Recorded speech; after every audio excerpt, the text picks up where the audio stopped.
옛날 옛적 카톨릭 치하에서 오류를 깨달은 그리스도인들이 종교 개혁을 일으키고 카톨릭에서 탈퇴합니다. 그들은 프로테스탄트, 개신교라고 불리웁니다. 반면 카톨릭에서는 개신교를 박멸하기 위해 비밀 조직을 세웠습니다.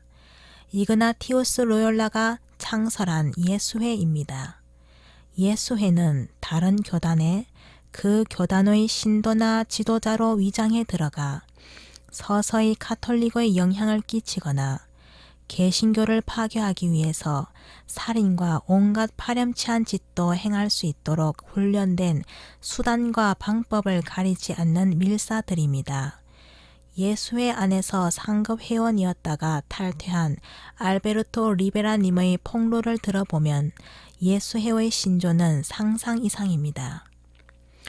카톨릭을 나온 개신교인들은 교황을 적그리스도로 지목하고 있었기에 예수회에서는 적그리스도를 가리키는 손가락을 교황이 아닌 다른 곳으로 돌리기 위해 교리적으로 아이디어를 냅니다. 이 일을 맡은 사람들이 바로 예수회 회원인 알카자와 리베라입니다.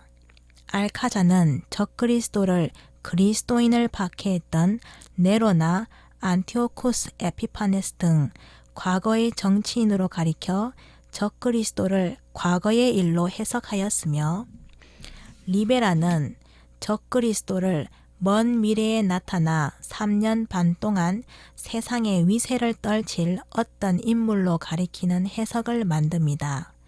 바로 리베라의 적그리스도에 대한 미래주의 해석은 오늘날 널리 편만해 있는 세대주의의 뿌리가 됩니다. 리베라 이후에 임마누엘 라쿤자라는 또 다른 예수회 회원이 나타납니다. 그는 칠레 출신이며 자칭 개종한 유대인이었으며 필명을 벤 에즈라라고 붙였습니다.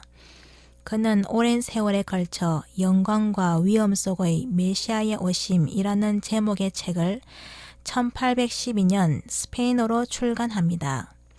라쿤자의 이 책에 환란 전 휴거를 의미하는 언급이 처음으로 탄생합니다.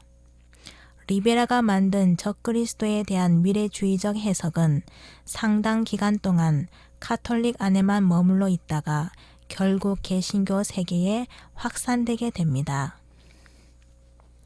당시 스코틀랜드에 가장 명망 있는 설교자 중의 하나인 에드워드 어빙이라는 목회자가 있었습니다.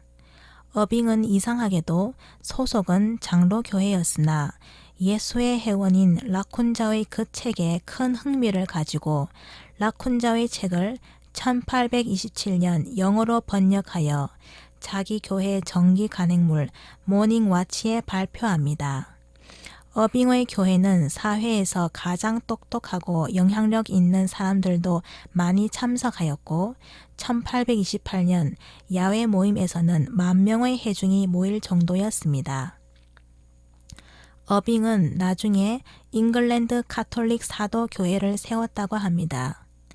어빙은 몸은 개신교에서 일했지만 예수 회원인 라쿤자의 책에 심취하고 훗날 카톨릭을 위한 교회를 세운 걸 보면 어빙은 개신교에 침투한 예수 회원이 아니었는가 의심하게 만듭니다. 당시 영국에는 어빙 외에도 존 넬슨 다비라는 유망한 사람이 있었습니다. 다비는 잘 나가는 아일랜드 가문에 태어나 더블린 트리니티 대학을 수석으로 졸업하고 아일랜드 대법원에서 변호사로 일하다가 영국 성공회 신부가 되었었습니다. 그는 플리머스 형제단의 지도자였습니다. 플리머스 형제단은 아일랜드 개신교회에 편만했던 무기력한 상태에 만족하지 못한 열심 있는 사람들이 모인 기도회였습니다. 원래는 더블린에서 소규모로 출발하였으나 여러 지역을 걸쳐 참여하는 사람들이 많아지면서 플리머스에 본부를 두게 되었습니다. 다비 또한 어빙의 모임에 여러 번 참석하고 라쿤자의 그 휴거책에 영향을 받습니다. 그리고 1830년 스코틀랜드에서 15살 소녀 마가렛 맥도날드가 하나님께로부터 환란 전 휴거에 대한 환상을 받았다고 주변에 알립니다. 맥도날드 양은 자기가 받은 환상에 대해 편지를 적어 어빙에게 보냈습니다. 어빙은 곧 맥도날드를 찾아왔습니다. 안 그래도 라쿤자의 휴거책에 흥미가 깊던 어빙은 맥도날드의 환상을 의심 없이 받아들여 사람들에게 전하고 맥도날드가 본 환상을 교회 정기 간행물의 모닝와치에 실어줍니다. 다비 또한 신의 능력으로 방언과 예언을 한다고 하는 그 소녀를 알아보기 위해 맥도날드를 찾아가 3일간 머물면서 관찰한 결과 그 소녀의 영적 상태는 마귀에게 온 것으로 결론 내립니다. 그럴 만도 한 게 맥도날드는 바빌론 신비주의에 빠진 상태였습니다. 그녀와 그녀 친구는 공중부양을 할 수 있었고 그녀의 친구는 무의식 상태에서 팔이 저절로 메시지를 적어나가는 자동 수기술을 하고 있었습니다.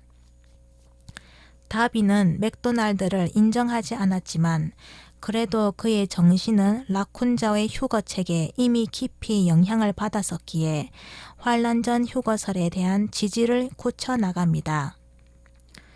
그는 학벌과 명망이 있는 사람으로서 세대주의 교리를 창설하였고 수십 권의 책을 썼으며 유럽뿐만 아니라 미국에 6번을 순방을 다니며 설교를 하였습니다.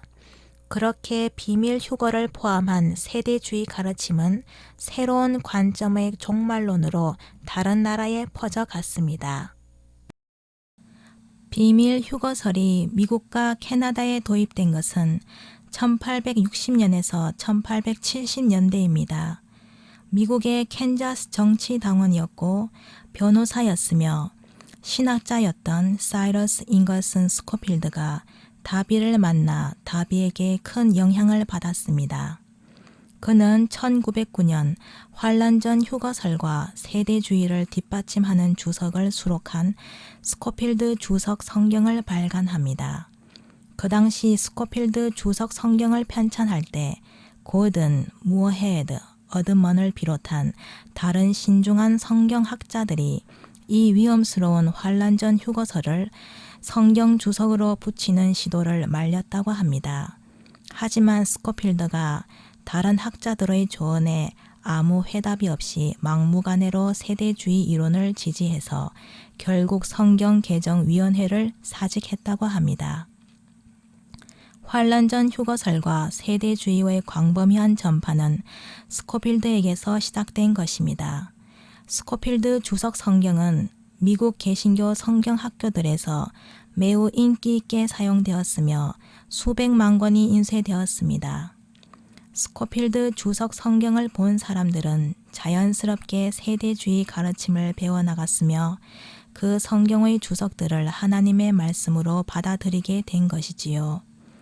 유명한 부흥 전도사 무디도 스코필드의 세대주의 가르침에 교육받아 무디 성경학교에서 휴거설과 세대주의가 가르쳐졌다고 합니다.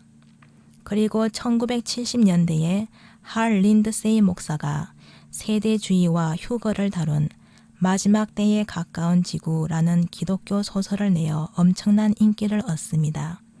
3,500만 권이 팔렸고 54개국 언어로 번역되었습니다. 그 후 팀 라헤이 목사와 제리 젠킨스가 적은 미래주의 기독교 소설 레프트 비하인드가 엄청난 성공을 거두었습니다. 그들의 휴거 소설은 8권의 장편 시리즈로 이어지고 대부분의 미국 도서관에 그들의 책이 꽂혀졌습니다. 레프트 비하인드는 헐리우드 영화로도 만들어졌습니다. 이러니 환란 전 휴거가 사람들에게 세뇌가 되는 것이 이상한 일이 아니라 자연스러운 일입니다. 근대에 나온 이 휴거 기독교 소설들이 아무리 성경 내용을 다루고 있을지라도 사람들을 잘못된 해석으로 오도하고 세뇌시켰기 때문에 실은 사탄의 일을 한 것입니다. 사람들이 왜 이렇게 환란 전 휴거설을 쉽게 받아들이고 좋아했을까요? 어렵지 않게 분석할 수 있습니다. 환란을 통과하는 고생을 좋아하는 사람은 아무도 없습니다. 그래서 환란을 통과하지 않고 하늘로 올리워진다는 달콤한 해석이 그들의 입맛에 맞았을 겁니다. 그러나 여러분이 환란 전 휴거설을 아무리 좋아하고 믿을지라도 그 출발은 예수 회원인 라쿤자와 신들린 소녀 마가렛 맥도날드에게서 나온 것입니다. 환란 전 휴거설의 최초 언급은 라쿤자의 책에서 시작되었으나 오늘날 기독교인들이 믿고 있는 휴거는 마가렛 맥도날드가 말한 휴거 양식에 더 가깝습니다. 맥도날드가 자신이 본 휴거 환상을 주변에 알리던 당시에는 이것이 하나님께로부터 왔느냐 아니면 마귀에게서 왔느냐 의혹으로 많은 논란이 있었는데 오히려 지금은 그녀의 말이 당연한 사실처럼 고정이 되었습니다. 오늘날 전 세계의 기독교를 장악한 환란 전 휴거설의 기원이 학벌도 없고 25살 때 요절한 아무 내세울 게 없는 신들린 소녀에게서 출발하면 너무 황당하기에 교회 역사에서는 그 당시에 학벌도 좋고 강연을 많이 다니며 책도 많이 출간했던 교회의 권위자 다비에게 세대주의와 함께 휴거설의 기원을 두게 된 것입니다. 여러분, 공중부양이 무엇인 줄 아시죠? 티베트 불교, 힌두교, 옴진리교 등 귀신에 단단히 쓰인 사람들이 하는 짓입니다. 하나님을 섬기는 곳에서는 승천은 있어도 공중부양은 절대 일어날 수 없는 일입니다. 마가렛 맥도날드는 공중부양을 했던 소녀입니다. 휴거는 영어로 랩처인데 밀교 사회에서는 공중부양을 랩처라고 부르기도 합니다. 맥도날드 스스로 랩처가 되었기 때문에 랩처에 대한 계시를 받고 거기에 대한 말까지 내놓은 겁니다. 이 외에도 1800년대 초에 메이트랜드, 타드 등 환란 전 휴거설과 적그리스도에 대한 미래주의 해석에 큰 기여를 했던 다른 학자들도 있으나 휴거설의 근간을 이룬 주류 인물의 역사만 다뤘습니다. 인터넷을 검색해도 휴거설의 기원에 대한 해석은 한국어로는 간단하게 번역된 자료밖에 없습니다. 여기에 대해 더 자세하고 깊은 정보를 바탕으로 알려드리려고 외국의 영문 자료까지 검색해 연구하여 해설해 드린 것입니다. 그러면 마지막으로 예수님의 재림에 대하여 성경에는 어떻게 쓰여 있는지 한번 읽어보겠습니다. 우리가 주의 말씀으로 너희에게 이것을 말하노니 주께서 오실 때까지 살아남아 있는 우리가 잠들어 있는 자들보다 결단코 앞서지 못하리라. 주께서 호령과 천사장의 음성과 하나님의 나팔 소리와 함께 하늘로부터 친히 내려오시리니 그러면 그리스도 안에서 죽은 자들이 먼저 일어나고 그리고 나서 살아남아 있는 우리도 공중에서 주와 만나기 위하여 그들과 함께 구름 속으로 끌려 올라가리니 그리하여 우리가 영원히 주와 함께 있으리라.